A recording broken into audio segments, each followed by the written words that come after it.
$150,000 for small business development in Bellevue Chopin, border law enforcement officers armed for fight against ozone depleting substances, and over $300,000 for housing assistance in Colihaut. Hello and welcome to this edition of National Focus. I am Prisca Julien. And I'm Kerdisha. Stay with us for details of these and other stories after this. When you think about it, food is life. That's why people come to Dominica. They don't only come for the waterfall or the scenery or the views, but it's the flavor.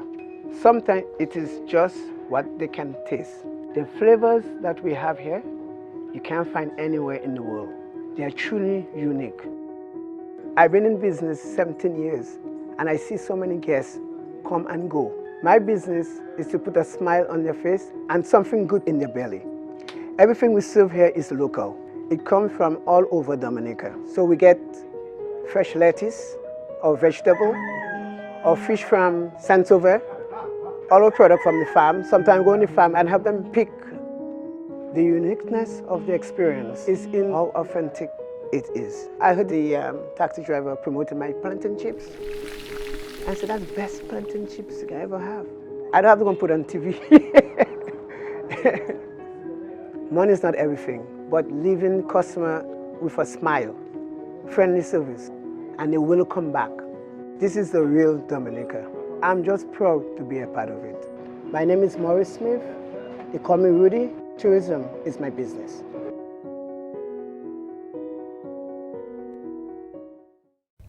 Thanks for staying with us. His Excellency Luis Beltran Martinez Thomas, Ambassador of the Argentine Republic, presented his credentials to His Excellency the President of Dominica, Charles Savre, at the State House on Wednesday. His Excellency Savre thanked the Argentine Republic for their assistance in the areas of health, tourism, education, gender affairs, disaster mitigation, agriculture, and film production. The island's head of state expressed his hopes for future agreements. The government and people of Dominica appreciate the significant contributions which your country has made in the aforementioned areas of technical assistance through the Argentine Fund for Horizontal Cooperation. It is my sincere hope that during your Excellency's tenure, you will explore and identify additional areas for bilateral and multilateral cooperation as we strive for the further development of our peoples. I wish to express the further hope that discussions will recommence shortly with a view to finalizing a most welcome development, that is the visa waiver agreement, which would facilitate travel between Dominica and the Argentine Republic for bona fide nationals of our two countries. The new Argentine ambassador confirmed his country's political commitment to strengthen bilateral ties with Dominica. The jurisdiction change to the country of St. Lucia, being so close, I believe will enable us to work effectively in bilateral and multilateral affairs, as well as facing global challenges like climate change. Furthermore, unity amongst our peoples will ensure the defense of the democratic institutions, defense of human rights, and sustainable growth in the hemisphere. His Excellency President Savre assured the ambassador that the Argentine Republic can rely on the Commonwealth of Dominica for support for the candidacy of the Republic on various international bodies in appropriate circumstances. Dominica and the Republic of Argentina established diplomatic relations in 1985. Law enforcement and customs officers are currently being trained in the fight against ozone-depleting substances. The Environmental Coordinating Unit of the Ministry of Health and Environment, in collaboration with the United Nations Environment Programme (UNEP), is facilitating 2 days of training to educate border law enforcement officers on the phase-out management plan for ozone-depleting substances. Program Officer of the UNDP and facilitator of the training, Donaldin Charles, explained that the training will assist Dominica with implementing its export-import licensing system. This training is happening globally and not only in Dominica. All countries in the Caribbean region, in Latin America, and globally in all of the regions are undertaking the same or similar training programs. And it's going to be able to give you the basic tools, information, skill sets, and experience needed to assist the ECU with implementing its import-export licensing system, so that when ozone depleting substances or refrigerants come into Dominica, or equipment that use those substances like refrigerators, AC units, cars, water coolers, anything that can cool or heat, because an AC or refrigeration system can do both. It depends on which one you want to use. Once they come into Dominica, you're able to identify them, because all of these are controlled under the Montreal Protocol. And as a party to the Montreal Protocol, Dominica is mandated to control those, and it's mandated to phase out the use of those substances. This training falls under laws stipulated within the Montreal Protocol on substances that deplete the ozone layer. The Montreal Protocol on Substances that Deplete the Ozone Layer, a protocol to the Vienna Convention for the Protection of the Ozone Layer, is an international treaty designed to protect the ozone layer by phasing out the production of numerous substances that are responsible for ozone depletion. The UN's deadline for accomplishing the goal of phasing out the destructive substances is December 2030. Charles remarked that border and enforcement officers are key partners in these efforts. You, as customs officers and enforcement officers, are one of the strongest partners that any ministry can have in any country, as you are the frontline officers. You are the ones determining what essentially comes in to the country and what leaves. And so the relationship that you have with the ECU is of critical, utmost importance. So I encourage you to keep close to them, and that they keep close to you, and you have an open line of communication. The workshop will focus on monitoring and controlling the type of machinery coming into the country in efforts of reducing the level of ozone-depleting substances being released into the environment. Liaison Officer for the Ministry of Health and Environment, Martin Christmas, represented the Honorable Minister for Health and Environment, Dr. Kenneth Daru. It is important to act before we have a new ozone hole scenario, as we did in the mid-1980s.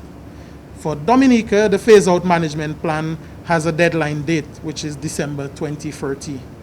Seems to be a way off, but it's not that much time if we have to actually phase it out, considering the number of refrigerators, freezers, AC units, and so forth in the country, and the growing number. We have more vehicles and all of that.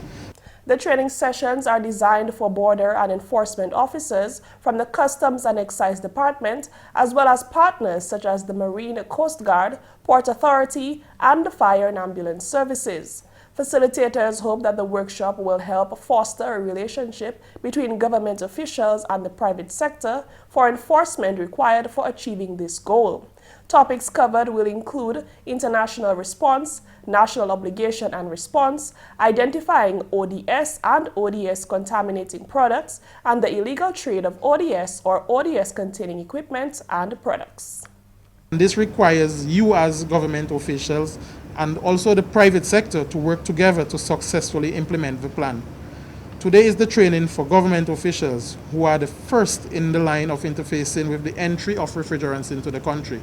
Tomorrow there will be a training for custom brokers who clear the goods from the port. The Ministry of Agriculture and Forestry, in collaboration with the Food and Agriculture Organization and the Caribbean Development Bank, have joined forces to help Dominica benefit from emerging opportunities in the development of the regional cassava industry. On Wednesday, key industry partners such as farmers, exporters, and officials of the Ministry of Agriculture witnessed the project launch and inception workshop on the cassava industry development and sustainable approaches to agribusiness. According to Permanent Secretary in the Ministry of Agriculture, Harold Gist, this is a result of a grant agreement signed between the FAO and CDB for execution of projects geared at addressing the huge import substitution market opportunity that the development of the cassava industry provides to the Caribbean for food, flour, feed, beer, and possibly energy. Plant Production and Protection Officer of the FAO, Vijanti Lopez, detailed the benefits of the growth of the cassava industry, which can be used to reducing the food and import bill. Cassava already has a production base in almost all the countries of the region. According to recent estimates, CARICOM countries import on an annual basis 900,000 metric tons of wheat for flour and 420,000 metric tons of corn, mainly for poultry feed. The beer industry in the region imports nearly 100,000 tons of malt annually again. Many of these industries recognize the substitution possibilities against these various imports and have expressed interest in utilizing locally produced cassava in their production systems. Lopez noted, however, the improvements to be made to the current cassava industry to ensure profitability. To supply these potential markets requires improvements at various levels along the value chain, starting with improved varieties and production technologies, more efficient marketing and processing systems, and closer business relationships between the value chain actors from production to consumption. A key success factor will be to improve the productivity of the cassava crop in order to reduce the per unit costs and to supply the markets with raw materials at competitive prices while ensuring profitability at all levels. Cassava has been prioritized by several CARICOM countries, including Dominica, as you would have just heard from the PS, for development as a food and commodity crop. A multi-purpose crop, cassava is a climate-smart crop adapted to a wide range of soils and environment. However, the low production and productivity levels must be addressed if cassava is to become a commercially viable crop. The Honorable Minister for Agriculture, Johnson Drygo, in his address stated that his ministry has already begun to address these issues, starting with stakeholder consultations. A stakeholders consultation was held in Casablanca, and a survey of producers, processors, consumers, and input suppliers was conducted. The analysis of information collected from the actors along the value chain reveal the need for increased production of cassava tubers, improve knowledge sharing among stakeholders, conduct cost of production exercises, improve production and processing facilities, improve production to meet food safety and consumer demands. The Honorable Minister for Agriculture further explained that action to address some of these limiting factors was initiated in 2015 under Component 2 of the Agricultural Policy Program funded by the European Union. The actions included the transfer of improved technology in cassava cultivation, increasing the quantum of desirable sweet cassava, and increasing the volume of the tuber available for processing. Honorable Drygo assured that government will continue to assist cassava stakeholders.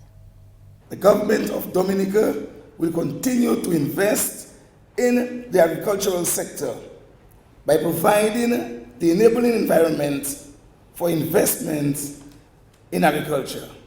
And I dare say to you, the cassava farmers, the $10 million facility at the Aid Bank is also for you. We may have to go into a special agreement with the Aid Bank since the 6 months that we have set for the grace period may not be very conducive to cassava farmers because cassava needs some more time. But for sure, we can facilitate you, we will assist you for the ministry to ensure that you benefit from this $10 million facility.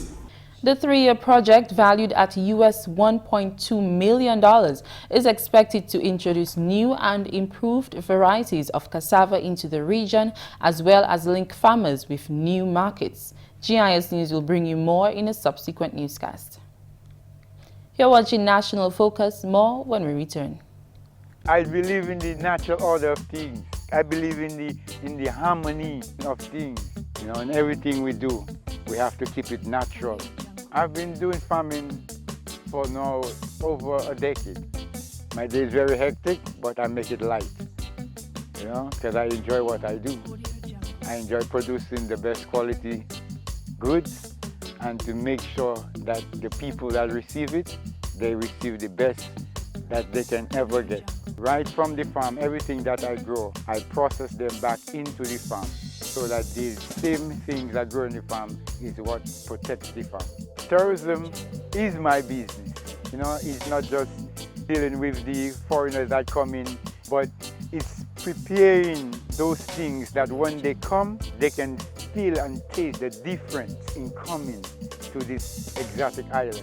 And it starts with the farmer, because we provide the things that they eat, that they taste, that they drink. I believe in my heart that it's my responsibility to provide quality. My name is Tony Alves, and tourism is my business.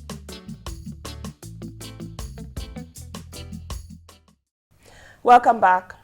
More than 20 existing and new small businesses are expected to foster economic activity in the community of Bellevue Chopin, as government has just injected $150,000 for small business development there.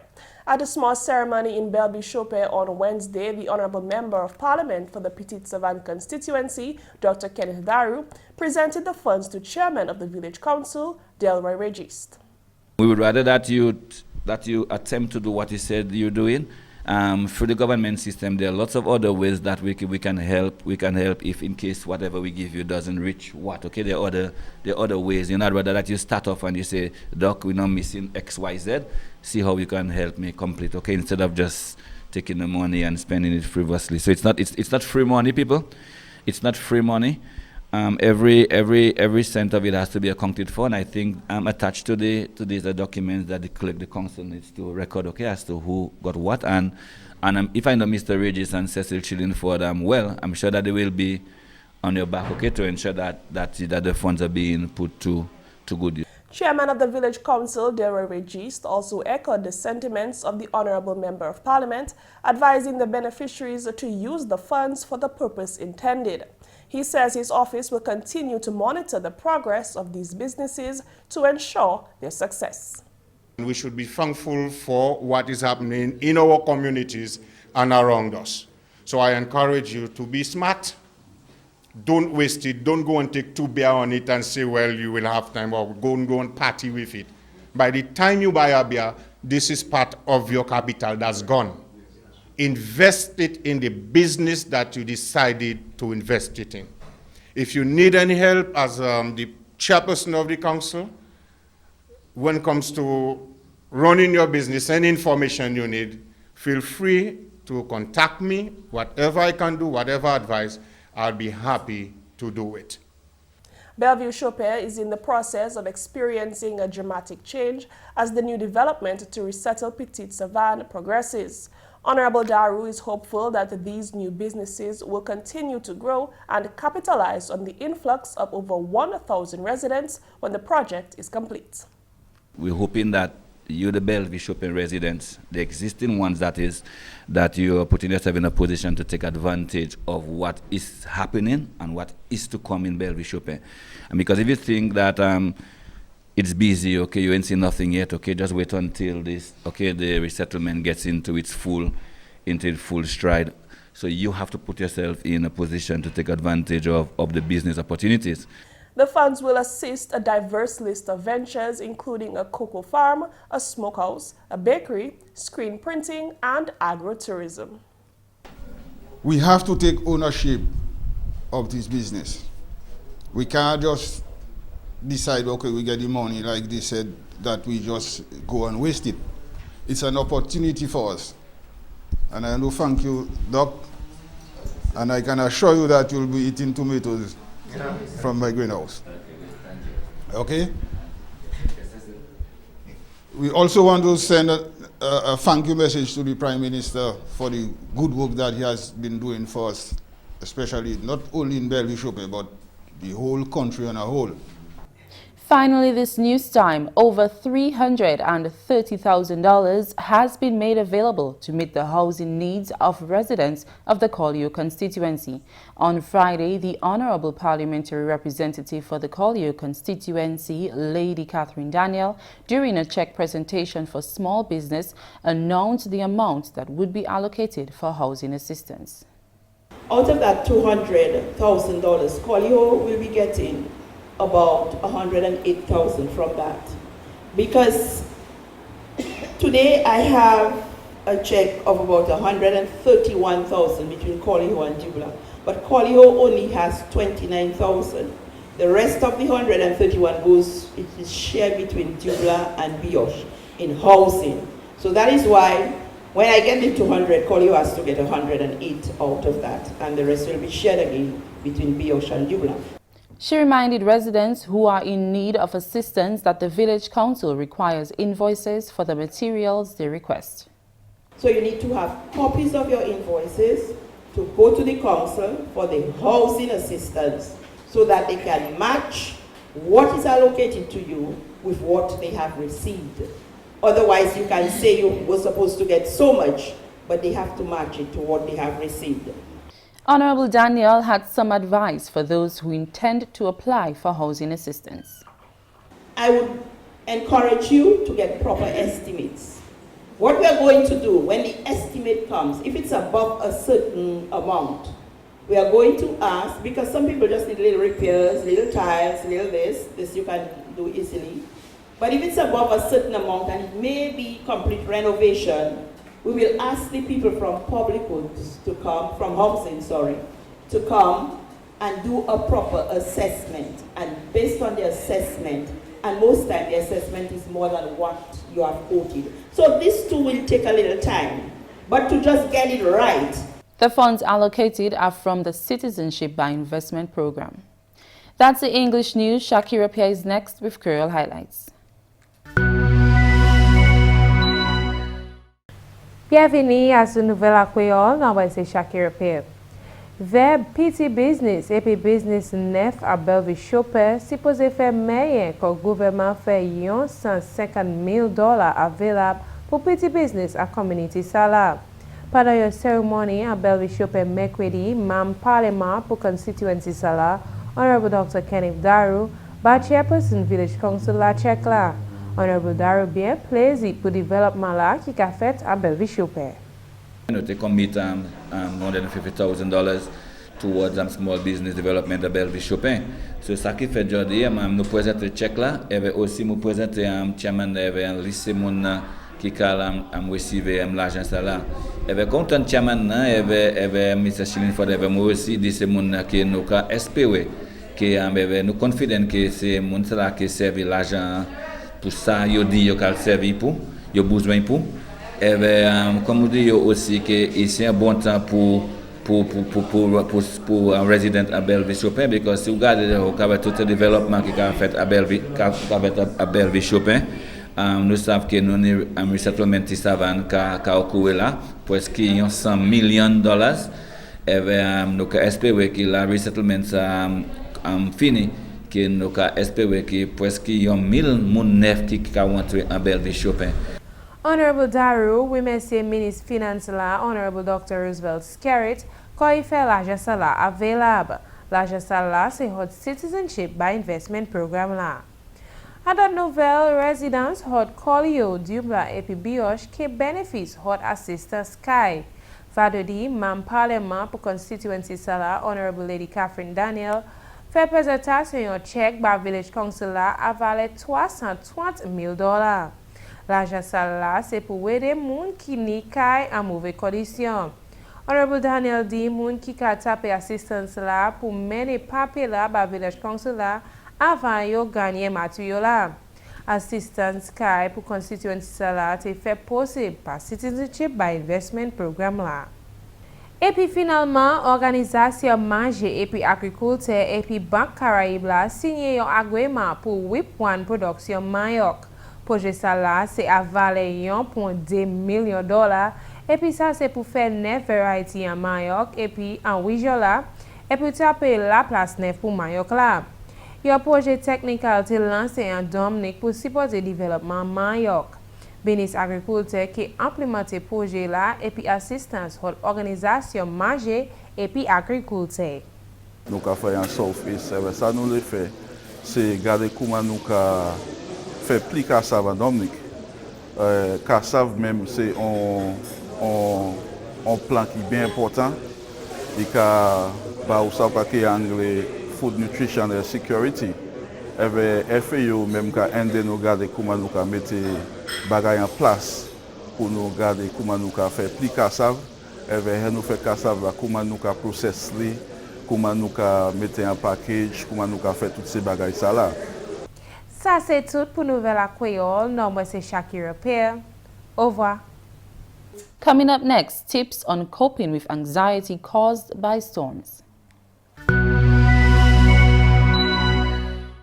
Devastating experiences or simply knowing the damage which can be caused by storms or hurricanes may cause anxiety during or in anticipation of a storm.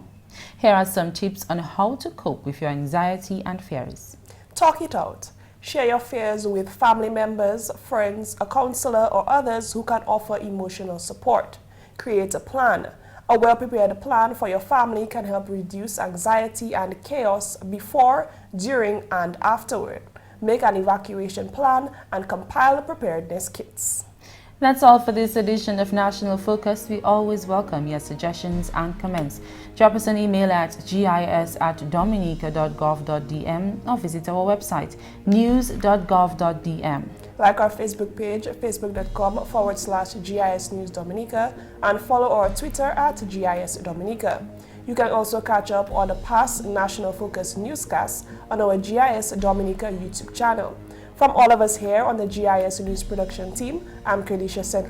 And I'm Prisca Julien. Thanks for watching.